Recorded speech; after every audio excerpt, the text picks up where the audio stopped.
Hi all of you. आज हम बहुत ही इंटरेस्टिंग टॉपिक स्टार्ट करने वाले हैं और इस टॉपिक का नाम है इक्विपोटेंशियल सरफेस। आज हम इस वीडियो में जितने भी बोर्ड के एग्जाम्स में इससे रिलेटेड जो भी क्वेश्चंस पूछे गए हैं वो भी हम सॉल्व करेंगे और इसके 3 टॉपिक बनते हैं। इक्विपोटेंशियल सरफेस की एक डेफिनेशन, इसके एग्जाम्पल्स के थ्रू जो क्वेश्चंस पूछे जाते हैं 2-3 एग्जाम्पल और इसकी प्रॉपर्टीज़। ठीक है, ये एक बहुत ही सिंपल टॉपिक है और बहुत ही इंटरेस्टिंग है। ये सिंपल टॉपिक इसलिए है क्योंकि इसके वर्ड्स के अंदर ही इसकी डेफिनेशंस छुपी हुई है। ठीक है, तो अब हम स्टार्ट करते हैं। इक्विपोटेंशियल सरफेस, इक्विपोटेंशियल को पहले हम इसको 2 पार्ट्स में डिवाइड करते हैं। इक्वी मतलब इक्वल और पोटेंशियल। पोटेंशियल वैसे तो हम लोग लास्ट लेक्चर में पढ़ चुके हैं क्या होता है, फिर भी मैं आपको बता देती हूँ पोटेंशियल क्या होता है। ठीक है, जब भी कोई चार्ज, ठीक है, एक टेस्ट चार्ज लिया है हमने जो पॉजिटिव है, वो अगर इन्फिनिटी पे है और यहाँ पे इलेक्ट्रिक फील्ड लाइंस है, इस टेस्ट चार्ज को हमें इन्फिनिटी से इस इलेक्ट्रिक फील्ड में लाना है तो हमें वर्क करना पड़ेगा। तो पोटेंशियल क्या होता है? The work done in bringing this unit test charge from infinity in an electric field is called electric potential. यानी इस टेस्ट चार्ज को इन्फिनिटी से इलेक्ट्रिक फील्ड में लाने के लिए जो वर्क लगता है दैट इज इलेक्ट्रिक पोटेंशियल। ठीक है, come to this topic equipotential surface. तो इक्वल पोटेंशियल वाला जो सरफेस होता है उसको हम क्या बोलते हैं? Equipotential surface. मीन्स एक ऐसा सरफेस जहाँ पे पोटेंशियल की वैल्यू क्या है? हर जगह इक्वल। कहाँ पे होगा ये? इलेक्ट्रिक फील्ड के अंदर, क्योंकि पोटेंशियल कहाँ होगा? इलेक्ट्रिक फील्ड में। ठीक है, तो इस टॉपिक से ही, इसके वर्ड्स, इसके नेम से ही डेफिनेशन बन रही है, देख लो आप। ठीक है, क्या लिखेंगे हम? डेफिनेशन अपने वर्ड्स में लिखनी है डेफिनेशन, हमें रटाफिकेशन नहीं करना है। द सरफेस, एक ऐसा surface in an electric field where the value of electric potential, जहाँ पे इलेक्ट्रिक पोटेंशियल की value is same at all the points, सारे पॉइंट पे सेम है, on the surface is called equipotential surface. तो आपको इक्विपोटेंशियल सरफेस के बारे में तो अच्छे से पता चल गया। अब जो इम्पॉर्टेंट 2 एग्जाम्पल है जो बोर्ड एग्जाम में पूछते हैं वो देखते हैं। तो फर्स्ट एग्जाम्पल है, पूछते हैं draw an equipotential surface for point charge. और कभी कभी इसको पॉइंट चार्ज को आइसोलेटेड चार्ज भी बोलते हैं।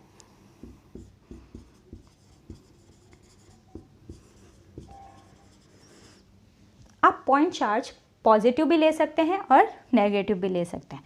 तो सपोज हमने पॉइंट चार्ज ले रहे हैं, positive point charge, isolated charge. ठीक है, अब आप जानते हैं ये चार्ज है, तो चार्ज के आसपास क्या होती है? Electric field. तो इलेक्ट्रिक फील्ड लाइंस हम ड्रॉ कर लेते हैं। Electric field lines positive charge की कैसी होती है? आउटवर्ड होती है। ओके, तो हमने इलेक्ट्रिक फील्ड लाइंस ड्रॉ कर ली। ओके, प्लस क्यू चार्ज के लिए। ओके, तो अब ये जो प्लस क्यू चार्ज है, अब इस पर इक्विपोटेंशियल सरफेस ढूंढना है हमें। तो वो किस तरीके से होगा इक्विपोटेंशियल सरफेस? तो देखो यहाँ पे इलेक्ट्रिक फील्ड लाइंस मैंने आपको यहाँ पे शो की है। ओके, अब यहाँ पे इलेक्ट्रिक फील्ड लाइंस है सब जगह, आसपास पूरी जगह रीजन में इलेक्ट्रिक फील्ड है। ठीक है, तो अगर मैं इसके आसपास एक स्फीयर बनाती हूँ, ओके, ये हमारा प्लस क्यू चार्ज। ओके, तो सपोज इसका रेडियस है r, तो इस पॉइंट पे पोटेंशियल कितना होगा? तो आपने देखा कि पॉइंट चार्ज की वजह से पोटेंशियल कितना होता है? के Q upon distance upon r। तो यहाँ तक का डिस्टेंस कितना है? r। सपोज इस पॉइंट को a नेम दे देते हैं, तो b पॉइंट पे कितना होगा? सी पॉइंट पे कितना होगा? डी पे कितना होगा पोटेंशियल? ई पे कितना होगा? सबका डिस्टेंस सेंटर से सेम है, सबका डिस्टेंस सेंटर से सेम है, that is radius. Radius constant होता है, तो हम बोल सकते हैं that is equal to V B, that is equal to V C and that is equal to V D. ठीक है, तो हर जगह पोटेंशियल की वैल्यू क्या दिख रही है आपको? सेम। तो हम कह सकते हैं पॉइंट चार्ज के लिए पोटेंशियल, इक्विपोटेंशियल सरफेस कैसा होगा? Concentric circle. कोसेंट्रिक कैसे?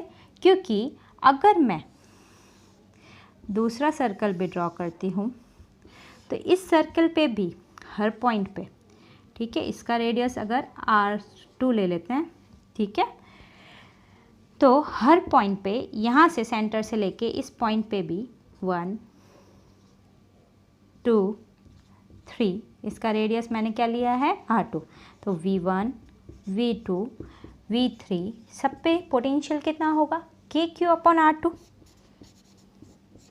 KQ/R2। तो हम कह सकते हैं कि पोटेंशियल पॉइंट चार्ज के लिए कोसेंट्रिक सर्कल, यानी कोसेंट्रिक मतलब जिसका सेंटर सेम हो, कोसेंट्रिक सर्कल्स बनेंगे इक्विपोटेंशियल सरफेस। ठीक है, तो ABCD पे भी पोटेंशियल सेम, ये हो गया फर्स्ट इक्विपोटेंशियल सरफेस इस पॉइंट चार्ज के लिए। दूसरा इक्विपोटेंशियल सरफेस सेकेंड सर्कल 1 2 3 पे सब जगह जितने भी इनफाइनाइट पॉइंट्स है सब जगह इस पूरे सरफेस पे पोटेंशियल क्या होगा, सेम होगा। ठीक है, तो अब हम इसको अच्छे से ड्रॉ कर लेते हैं जिससे आप नोटबुक में ड्रॉ कर सको। तो आपको समझ में आ चुका होगा पॉइंट चार्ज के लिए क्यों है ना कोसेंट्रिक स्फीयर्स जो होते हैं वो इक्विपोटेंशियल सरफेस होते हैं। ठीक है, तो ये इलेक्ट्रिक फील्ड लाइंस भी आपको समझ में आ गई होगी। तो हम करेंगे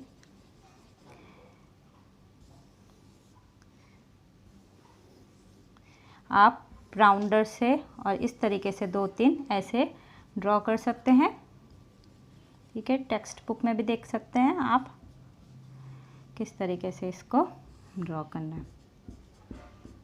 ठीक है, तो ये इलेक्ट्रिक फील्ड लाइन शो कर दो, फिर लिख दीजिए इक्विपोटेंशियल सरफेस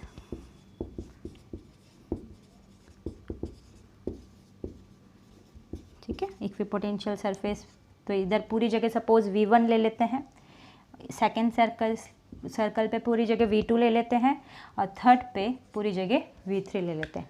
अब एक और इम्पॉर्टेंट चीज़, ये तो हो गया आपने ड्रॉ कर लिया। अब आपको पता है कि V इक्वल टू क्या है KQ/R। जैसे जैसे रेडियस इंक्रीज होगा वैसे वैसे V की वैल्यू डिक्रीज होगी।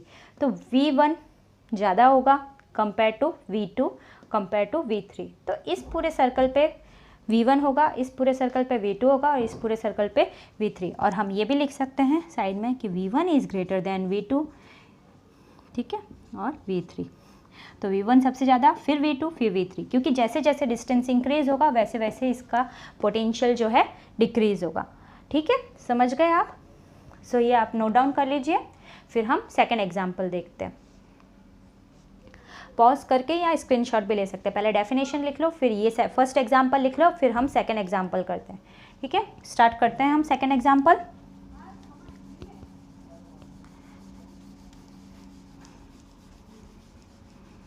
Now second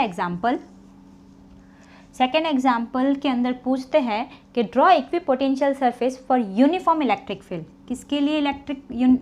uniform electric field के लिए अब हमें इक्विपोटेंशियल सरफेस ड्रॉ करना है। तो सबसे पहले यूनिफॉर्म इलेक्ट्रिक फील्ड ड्रॉ करनी पड़ेगी। तो यूनिफॉर्म इलेक्ट्रिक फील्ड कैसी होती है? Parallel and equidistance. ठीक है, ये सब हो गई यूनिफॉर्म इलेक्ट्रिक फील्ड।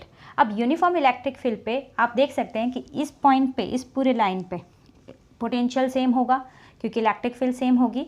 तो कैसे होगा? ये इस तरीके से होगा। ठीक है, जैसे मैंने एक शीट यहाँ पे प्लेन सरफेस यहाँ पे शीट घुसा अंदर रखी है, उस तरीके से क्या होगा? Electric potential surface. ठीक है, तो आप देख सकते हैं। तो ये इसका पूरा जो यहाँ पे हर पॉइंट पे पोटेंशियल क्या होगा? सेम होगा।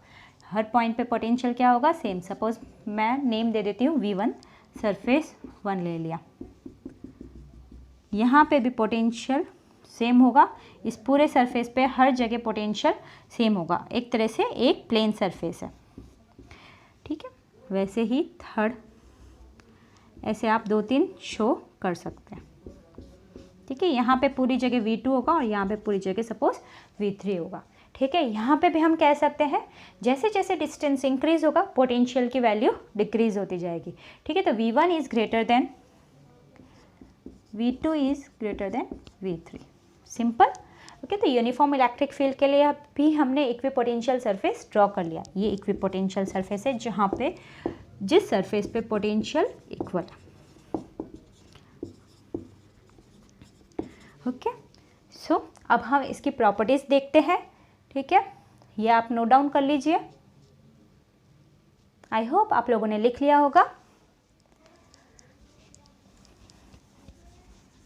नाउ अब हम प्रॉपर्टीज़ देखते हैं इसकी, प्रॉपर्टीज़ ऑफ इक्विपोटेंशियल सरफेस। तो सबसे पहली property, the potential at each point on an equipotential surface is equal. Potential हर जगह इक्विपोटेंशियल सरफेस पे इक्वल है, ठीक है।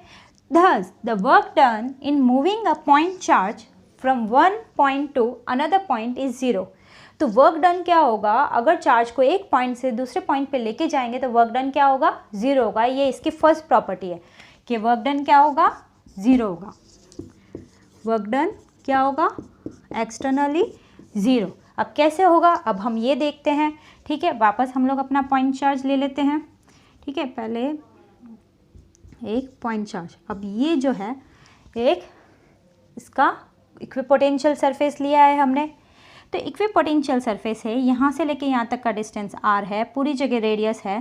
तो अगर मुझे एक टेस्ट चार्ज को Q0 को यहाँ पे A पॉइंट से B पॉइंट पे लेके आना है, Q0 को यहाँ से यहाँ पे लेके आना है अगर मेरे को, ठीक है।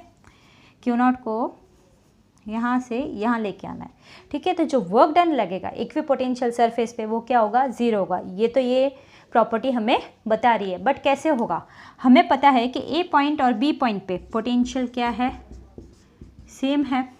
कितना है ये भी आपको पता है, KQ/R, ठीक है। तो हमारी जो पोटेंशियल डिफरेंस की डेफिनेशन है वो हमें क्या कहती है, पोटेंशियल डिफरेंस की डेफिनेशन हमें कह रही है, sorry, in final minus initial.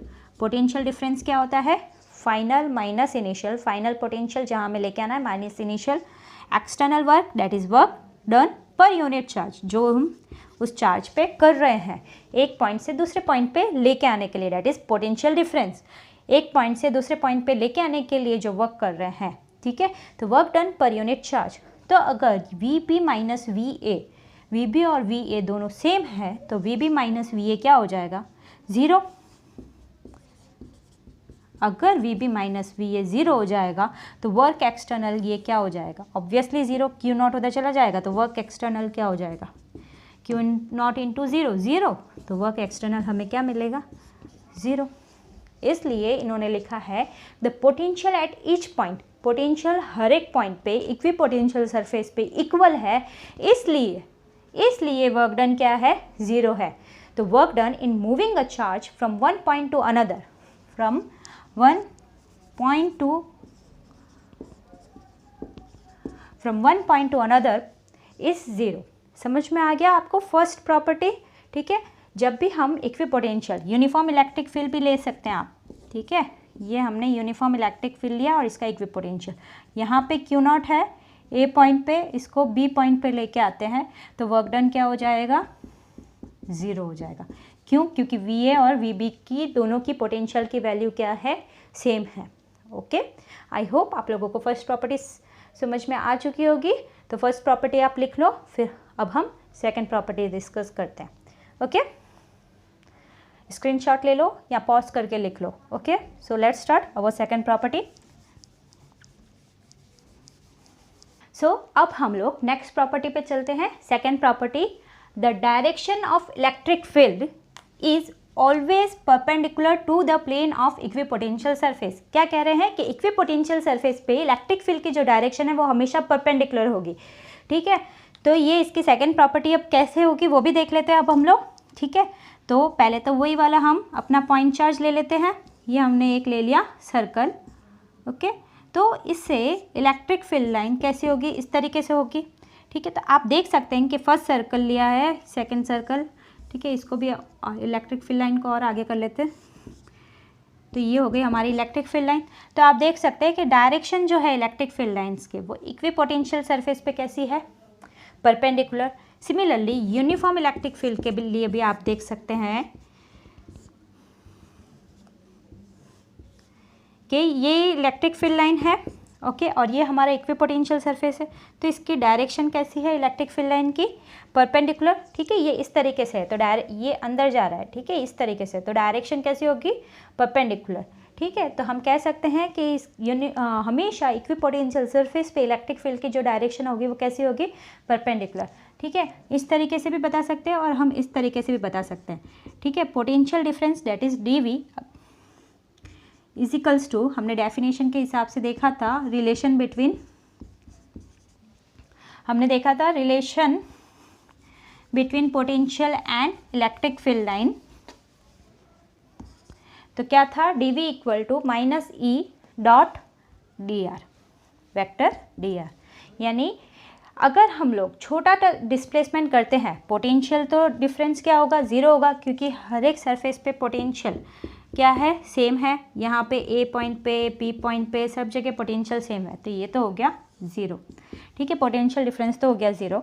अब E अगर इसको ओपन करती हूँ, dr cos थीटा, E तो ज़ीरो नहीं हो सकता, E तो इलेक्ट्रिक फील्ड लाइन तो ज़ीरो नहीं हो सकती, इलेक्ट्रिक फील्ड तो ज़ीरो नहीं हो सकती, और डिस्प्लेसमेंट भी ज़ीरो नहीं हो सकता क्योंकि हम चार्ज को मूव कर रहे हैं। ठीक है, तो क्या ज़ीरो होना चाहिए, तो ये आंसर ज़ीरो आएगा। ठीक है, तो cos थीटा, थीटा की वैल्यू, अगर थीटा की वैल्यू क्या होगी 90, cos 90 क्या होता है, ज़ीरो।